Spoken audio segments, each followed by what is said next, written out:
Sim, companheiros, hoje vamos explorar profundamente o significado por que um menino nos nasceu, que está em Isaías 9:6, que revela a chegada de Jesus Cristo, o Filho de Deus, 700 anos antes de ocorrer. Se você já se maravilhou com personagens como Clark Kent, o Super-Homem, prepare-se para descobrir algo ainda mais extraordinário sobre Jesus Cristo, o herói supremo, certo? Então vamos lá. Como eu já disse, Clark Kent era um personagem que era meio sem graça, um cara totalmente anônimo, um simples jornalista, certo? Até que em um dia revela-se sua verdadeira identidade. E Jesus, inicialmente representado por um menino, e depois um carpinteiro.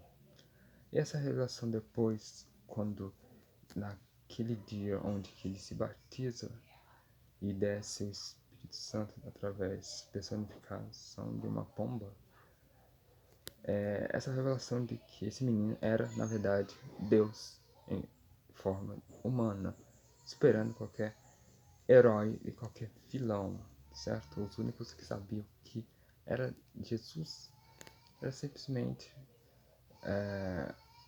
seus pais e os reis magos, certo?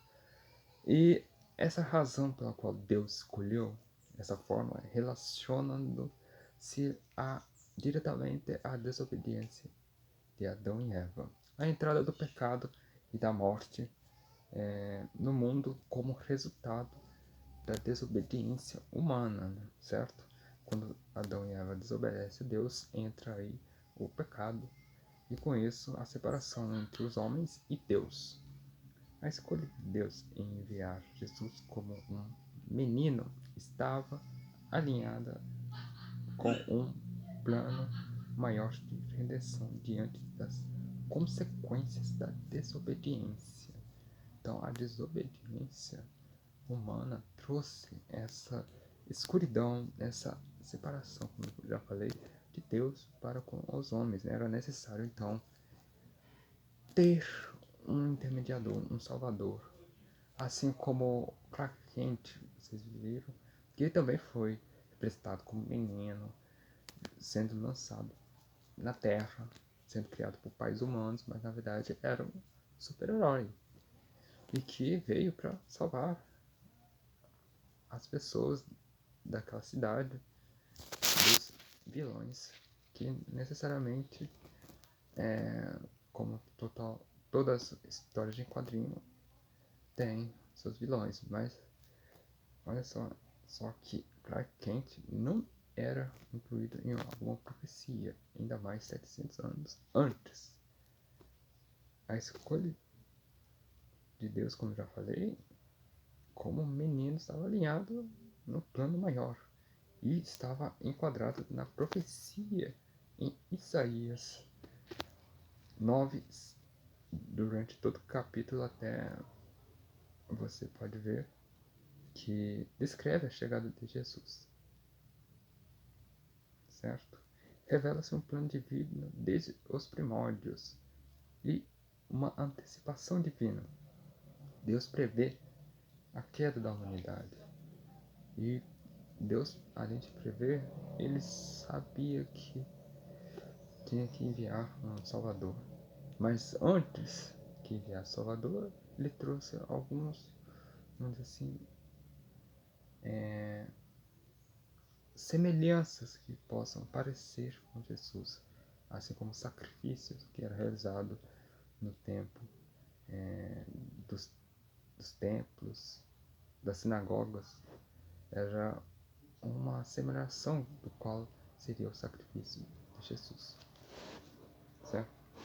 Estabelece um plano para corrigir a trajetória humana que, desde que o pecado entrou, todo mundo era condenado ao sofrimento eterno, até porque a mancha do pecado não só atingiu o mundo material, mas também a destinação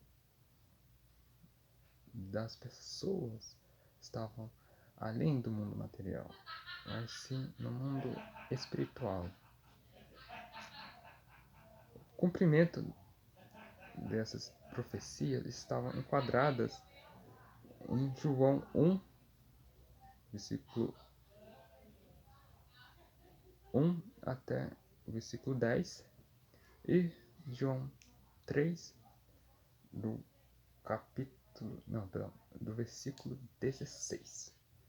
Mostra a conexão entre as profecias e a sua realização, certo? Além do mais, mostrar da encarnação de Jesus Cristo, como diz em João, né? Como o verbo se fez carne, né? Certo? Ou seja, Jesus veio em forma humana, Jesus esteve aqui conosco. Ele não era somente um profeta, mas sim o nosso Salvador. A vinda de Jesus é vista por diversos autores como parte de um plano meticulosamente elaborado, não um evento aleatório.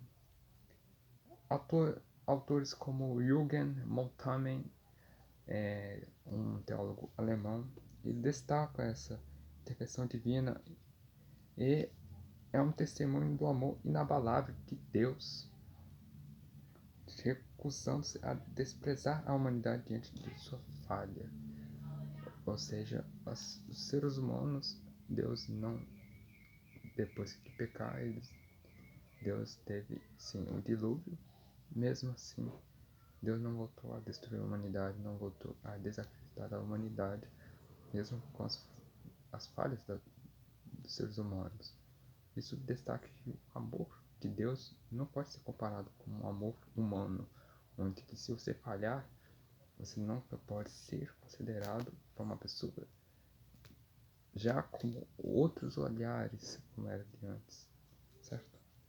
O livro de Isaías profetiza o nascimento de Jesus cerca de 700 anos antes do acontecimento, indicando que a vinda de Jesus estava há muito tempo planejada por Deus, desde a queda, vamos dizer assim. Deus sabia, já havia conversado com Jesus, só não era o tempo certo, sabe? Jesus estava, assim como você planeja uma viagem, mas você sabe que a viagem vai acontecer há uma semana, 3 semanas, um mês para acontecer, você fica já ansioso, já se preparando, e quando é o tempo certo você vai e embarca com aquela ansiedade. Assim foi Jesus, no tempo certo ele veio.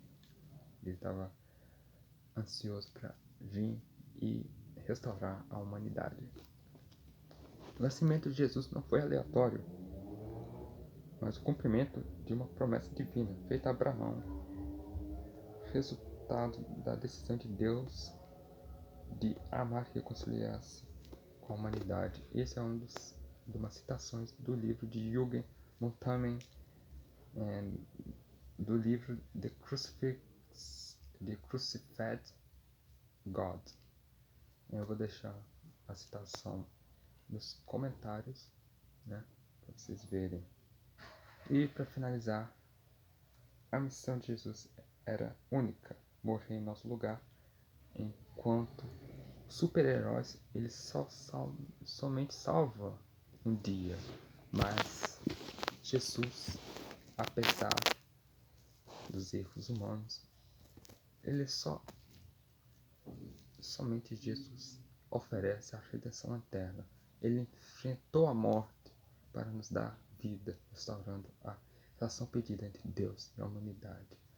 Se você gostou, curta, compartilha e vai ter a parte 2, onde que vou retratar essa visão capitalista do Natal, que infelizmente perdeu essa importância desse versículo da vinda de Jesus na Terra. E infelizmente em muitas partes do mundo não tem essa importância de ver o nascimento de Jesus, que não aconteceu em dezembro, só para dizer. Obrigado. até a parte 2. Fica com Deus. Tchau.